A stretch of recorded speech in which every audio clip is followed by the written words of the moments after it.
कहा जाता है हम अपने कर्मों के आधार पर फल पाते हैं और उसी फल का स्वरूप होता है स्वर्ग या नरक। तो दोस्तों, क्या आप जानना चाहते हैं आप क्या पाएंगे? ऐसे कौन से कर्म आप कर रहे हैं जिनके आधार पर आप स्वर्ग या नरक दोनों में से क्या प्राप्त करने वाले हैं?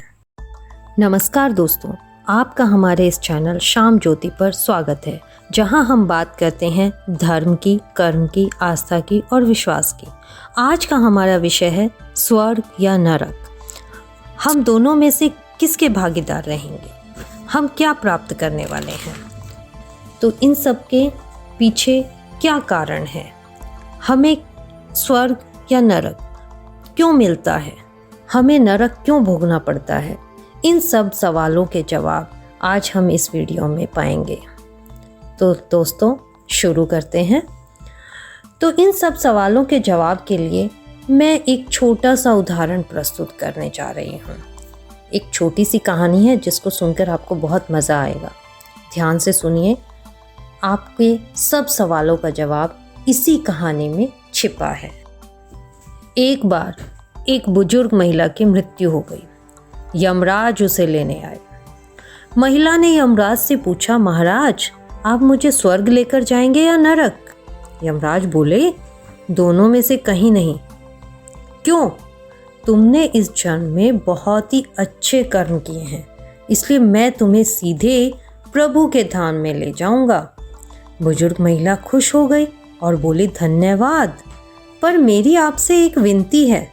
मैंने यहाँ धरती पर सबसे सुना है कि स्वर्ग और नरक होता है।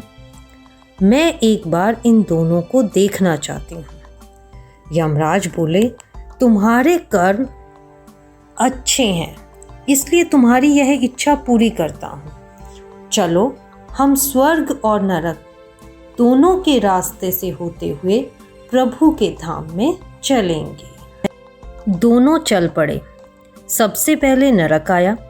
नरक में बुजुर्ग महिला ने जोर जोर से लोगों की रोने की आवाज़ सुनी। नरक में सभी लोग दुबले पतले और बीमार दिखाई दे रहे थे। महिला ने एक आदमी से पूछा, यहाँ आप सब लोग ऐसी हालत में क्यों हैं? आदमी बोला, तो और कैसी हालत होगी, मरने के बाद जब से यहाँ आए हैं हमने एक दिन भी खाना नहीं खाया। भूख से हमारी आत्माएं तड़प रही हैं। बुजुर्ग महिला की नज़र एक विशाल पतीले पर पड़ी कि लोगों के कद से करीबन 300 फुट ऊंचा रखा था और उस पतीले के ऊपर एक विशाल चम्मच लटका हुआ था। बुजुर्ग महिला ने उस आदमी से पूछा, इस पतीले में क्या है? आदमी उदास होकर बोला, ये पतीला स्वादिष्ट खीर से हर समय भरा रहता है। बुजुर्ग महिला ने हैरानी से पूछा, इसमें खीर है?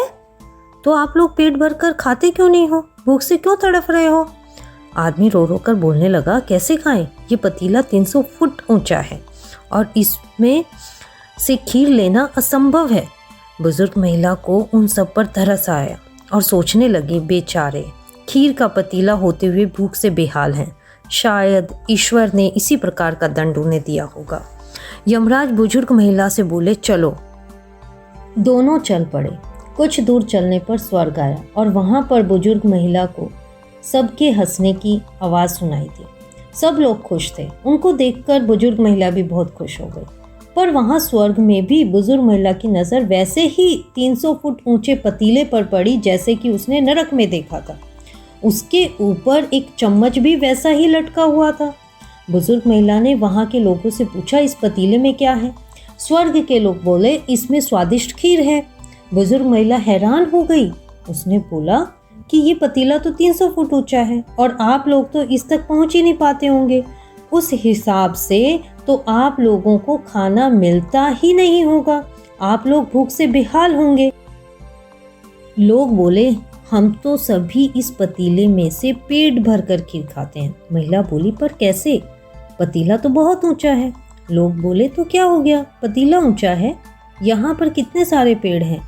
ईश्वर ने ये सारे पेड़ पौधे झरने हम मनुष्यों के उपयोग के लिए बनाए हैं।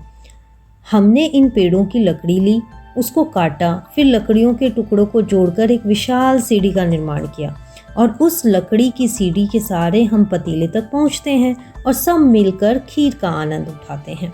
बुजुर्ग महिला यमराज की तरफ देखने लगी। यमराज मुस्कुराते हुए बोले, ईश्वर ने स्वर्ग और नरक दोनों को मनुष्यों के हाथ में ही सौंपा है। चाहे तो वो अपने लिए नरक बना ले, चाहे तो अपने लिए स्वर्ग। ईश्वर ने सब इंसानों को बराबर समझा है।